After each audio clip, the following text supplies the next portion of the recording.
Welcome back to EarthX 2026. I'm Lawrence Ford, and I'm here with Ted Blackmon, my new friend, and How are you, hopefully Lawrence? partner. And Yes. this man is dynamic. Oh my God. The hardest part about this is going to be trying to fit this into this. Yeah, it's tough. Oh, the life of what you've led and what you've done in the world, my friend. Holy crap. I'm still trying. Yeah, I think you're doing better than trying. Not there yet. Yeah. So We'll know when we get there. yeah, we will for sure. And you just flew in from, Bali, Indonesia. yeah, tell us about that a little bit. Oh, I love it. You know, I What's met my your love? wife Yeah. in Indonesia 20 years ago. And it was like the wake-up call for me personally, for like the advantages and just the beauty and how well things are manicured in the U.S. versus once I went from the U.S. to Singapore, it was like, oh my God, this is like a clean New York. And I took a boat ride over to Batam, Indonesia, and it was like stepping into a wow. I mean, the world needs a lot of help, and I don't think we fully appreciate how blessed we are here in the U.S. We take a lot of that for We granted. take a lot of it for granted. Yeah.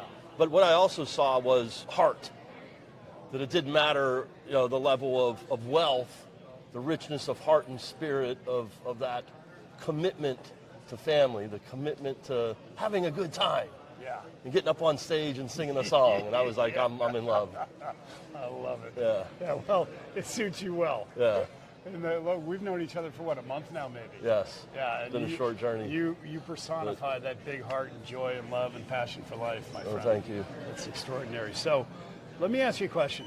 When you were 12 years old, Yeah. what comes to mind? What were you doing? Watching Bob Ballard in underwater oceanography. We've got Bob Ballard here today. Do you We've know got he's Sylvia going on stage Earle here soon? tonight, and it's like those were my heroes. Wow. Yeah, and it was like, wow, I saw like this underwater environment. And as a young kid from, you know, the coal mining area of Pennsylvania, That's where you were, we right? could barely get into a swimming pool, but I loved to swim. And so whenever I saw like the fish and the exploration underwater, I was hooked. I'm like, exploration is in our blood. I'm like, I want to be a part of that. That's awesome. And I'm still striving. Yeah, I think you're doing better than striving. So let's fast track now let's talk about, let's really just get right into some of the things you're doing today. And there's some surprise I think we might have coming soon Yes. on stage. Yes. Big announcement. All right. So Yeah. tell me about what I know that you're doing a lot, and I know that hopefully we're going to do a lot Yes. and really do some amazing things. What's happening right now in your world, and what should people know So about? it's actually a relaunch of Inspire Robotics. And the dream behind Inspire Robotics came all the way back to the days in mission control, driving, being part of the team that drove the first rover on Mars, Wow. the Sojourner rover. Hold on. Back that up again. Say that again. Driving the first rover on Mars. I was part of the team in mission control. Yeah, but it was truly a team effort. And Hank Moore was the person, he was in charge of the Sojourner rover. He became a mentor of mine. Hank trained the first astronauts to do geology on the moon. And he planted the seed of an idea that was like, this data needs to get out beyond the scientists. And if we could connect the data into those who need it the most. So it's like literally like trapped in a laboratory. Trapped in a laboratory. So as we were making these high resolution 3D models using AI, and Hank was using his USGS. Hold on. AI when? What year? 1996. 96. 96. And then I learned it wasn't cool to say AI to start a business. It's a little too far ahead of the time. They were like, oh, you can't say that. It's like, wow, that's what we're doing. That's gorgeous. Yeah, it was. But the idea was use AI for good. Yeah. And not only AI, but we can have an AI and robotics platform for good.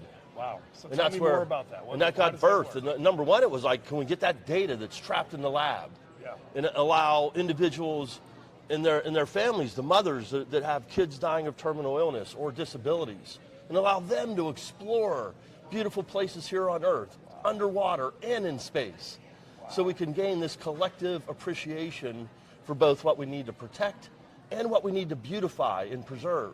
So I just got that. So it's like when you were doing the work with NASA, your passion was to take that brilliance and that wonder and exploration out of the laboratory, and now you're moving that into people who don't have access because of disabilities or challenges or lack of access, and get them out of there trap of a laboratory Yes. because it doesn't allow access. That's right. That is so cool. But there's another part, and it goes back to the 12 years old.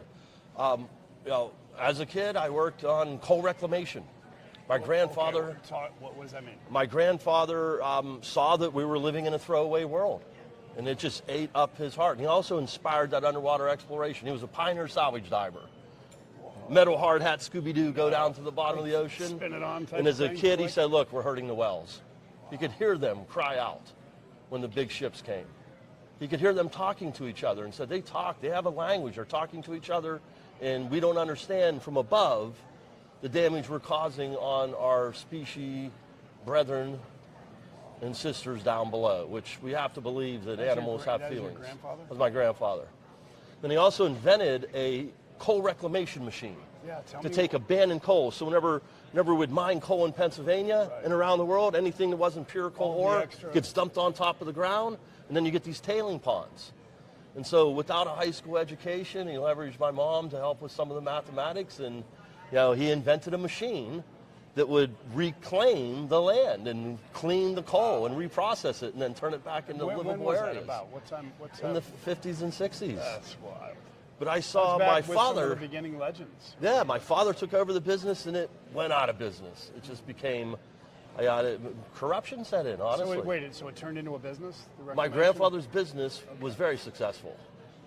And he was then it passed the next. passed to that's my mother's father, but my father from Oklahoma, farm boy from Oklahoma, came in, loved the business, loved the hand-on part of it. But unfortunately, I don't want to throw the spears, but that type of business where it required a lot of heavy equipment, and traditionally garbage and trash is kind of left to industries that could be easily corruptible. And we saw that corruption set in, and so there wasn't a business for me to take over. That's tough. So then it was like, well, what do I want to do? I want to explore. Let's go to exploration. That finally led What to. did that look like? Well, it was like just visioneering off the edge of what do I really want to do. That's what my professor at Berkeley said. It was like, think with the end in mind. Where do you want to be 5 years from now? Vision that, and then ask yourself what needs to happen to get there. But you've got to be willing to take the risk and take the steps. So I'd like you to speak directly to the inspiring youth out there, because what you just said has so much wisdom packed into it. Yeah. Speak to them. And I think something that for inspiring to start something that helps others. And that's something that both Abraham Lincoln and JFK, John F. Kennedy, put into the Space Act, where you can take entrepreneurism and uplift those who need it the most. And by uplifting the most vulnerable, we uplift us all. But social entrepreneurism is not new, which I didn't realize that. And my advisor at Berkeley taught me that Abraham Lincoln in creating the Land Grant Act and JFK in creating the Space Act allowed licensing of intellectual property to go down to those who need it the most, with the contingency that you help out others. And in that help out of others, that's the true richness that you can achieve, is knowing that, and that feeling, that you've helped out others and join a team and finding your purpose on that team. And then your purpose may morph over time, but when your purpose can join into a higher level purpose, I just have to say, there's not a better feeling. There's a few maybe, but that's one of them. Yeah, and that's where the magic starts too. Yeah. All the synchronicities with aligned interests and energy. Yeah, and so with Inspire Robotics, we're looking not at one single technology, but how do we have an AI and robotics platform that can be applied to do good. And as AI takes a lot of our knowledge work away, people say, well, what can we do now? There's so much we can do to both, make the planet a better place and also, reclaim our own humanity. Yeah, it gives us all of that extra time. There's one simple example that I'm also passionate about, which goes to let's get the plastic out of the oceans. Let's get the plastic out of our rivers. Issue. Yeah. It's already in our bloodstream. Yeah. Right? And it's time to act.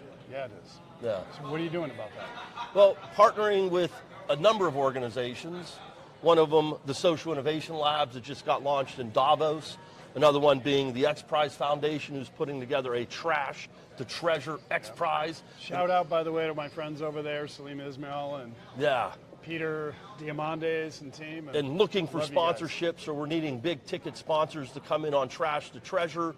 The Global Plastics Neutral Challenge is kicking off. Coming off of the Davos event, it's already raised $30 million for the first 6 pilot installations of a new technology called Plasrock. Plasrock. What's Plasrock? Yeah, it's kind of confusing, isn't it? Oh, I needed a little coffee. Thank you very much. But no, this isn't really for the energy. This is the Plasrock. Oh. So if you look at this, this is essentially aggregate. It turns into rocks. And it can, So whoa, back up. What the hell is this? Where did it come from? Yeah, so there's a machine that's been invented out of New Zealand. This technology has been in development now for 30 years in the making. And it can take up, a key aspect is it can take all 7 types of plastic. Right now with plastic recycling, you've got to sort and filter. This takes all 7 types How of does it take plastic. Help me out. It puts it through a tumbling type of machine, and there's a secret So sauce. like it goes into the ocean. Walk Well, me you through take this. the plastic bottles, you take diapers, you take nets from the ocean, all 7, it won't handle rubber, but all 7 types of plastic. Okay. You cut So and you shred have it, that mass plastic. you feed it into a machine, You feed it into a machine. and out comes this material that can be used for construction projects. Aggregate is the most used construction material on Earth, where we're mining rocks and putting them into concrete.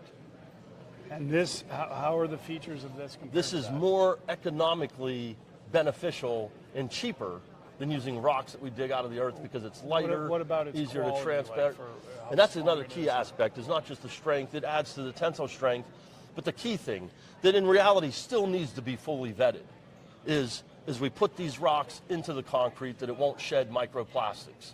And then as we build things, we need to unbuild them. And so one of the key advantages of this as well is you can then take the concrete and get this back out and reuse it again. So it's actually reusable. Right. You keep going. Yeah. So Can this becomes this be like? Is this for highways? And highways, and stuff? Really? yeah, buildings. Wow. So they're still, and it is in its infancy of scalability. But the key, obviously, is in the energy efficiency transformation from raw material to this.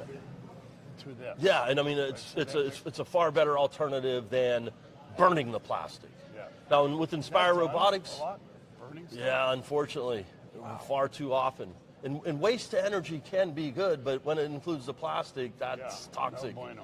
Yeah, and it's very difficult to get that filtered out of the smoke stream. But the other part is taking plastic and using robots to then make boats, There we go. make furniture, and I was 3D thinking printing. If this is durable and can handle water, this feels like it would be very buoyant. Well, the Plasrock is still for making rocks for construction, but 3D printing using upcycled plastic is game on. Not with the Plasrock, but as a whole nother path. With a whole nother path. Yeah. And then that inspiration of, well, what can we do with that? Yeah. And when we can get to making furniture size and artwork and things that can be components of buildings and cars. Yeah. And there are now teams that are making full-size race cars. So we've got all of with this plastic stuff molds. that was polluting the earth now is raw material for people to be able to express their artistic behavior. So it just hit me. It's kind of like this maybe. So, one of the beautiful things around AI is that you no longer have to be a programmer. Yes. Right? So that huge gap between idea and passion and creation, I don't need to know Python now. I just have to bring my wisdom advantage in, and I got programming. And It's co-creation. extraordinary, and co-creation. Co-creation. So you know what just hit me? So I got this vision. Tell me if I'm on with this. Is that now you've got all this raw material that was just polluting and degrading the earth, and it goes into this machine, and then you've got this human on the other side who now all of a sudden can, hey, you know what? I've always had a passion. I want to create furniture, my own furniture for my home. And there's 3D printer, you create it, and then it comes out. That's right. Is that what's happening? That's right. So it's really the same thing that's happening with coding, is breaking that middle area and using the raw material. Yeah. And that's inspiration. That is. I mean, imagine being able to make your own furniture in your own home. Yeah. We are there. That's what we're kicking off with Outstanding. Inspire Robotics, is not just saying we're going to do it, but creating a contest platform where we inspire the next generation, and especially bring out the female energy and also empower females And that's where the partnership with you and Girls Save the Save the World. World. Girls Save the World is so important. And it's not just that girls will be the only entrepreneurs, but it's really a time when as humanity, we need to transition that power, which we really had to defend ourselves against a saber-toothed tiger, and now bring in the caring heart and spirit, which really will help elevate humanity to where we need to be. Which is the time, and all of the great wisdom traditions have been talking about it for years. Yeah. It's the eagle and the condor. It is the Kali Yuga age. That's right. And so providing that platform where, as Girls Save the World focuses on 6th grade, 5th grade, all the way through high school, giving an ability to actually launch companies on an AI and robotics platform for good that doesn't have to just address the plastic. It can address all kind of areas, beauty products, fashion, going to aquaponic systems for fresh fish. It's endless. It's endless. And that's what, let's wrap with this, Ted. What clearly is hopefully coming straight through this screen here is the power and passion of this beautiful man. And really, let's like transfer that through that screen to everybody, because this is everything you can do. It's the most extraordinary time to be alive, right? That's right. And we all of us must admit, no one has the answer, right? And it's not about the ego, it's about the wego. And so we really need to pull together like minds, and together we can make it happen. But we've got to have the honesty and integrity to say what's working and what's not. The man. Stay tuned. How can people follow? Inspire Robotics. We're going to be announcing the contest launch. Check out our website. Stay tuned for LinkedIn and other posts. Address? www.inspire-robotics.com. And then Girls Save the World will get the message out. I love it. Yes. Man. Awesome.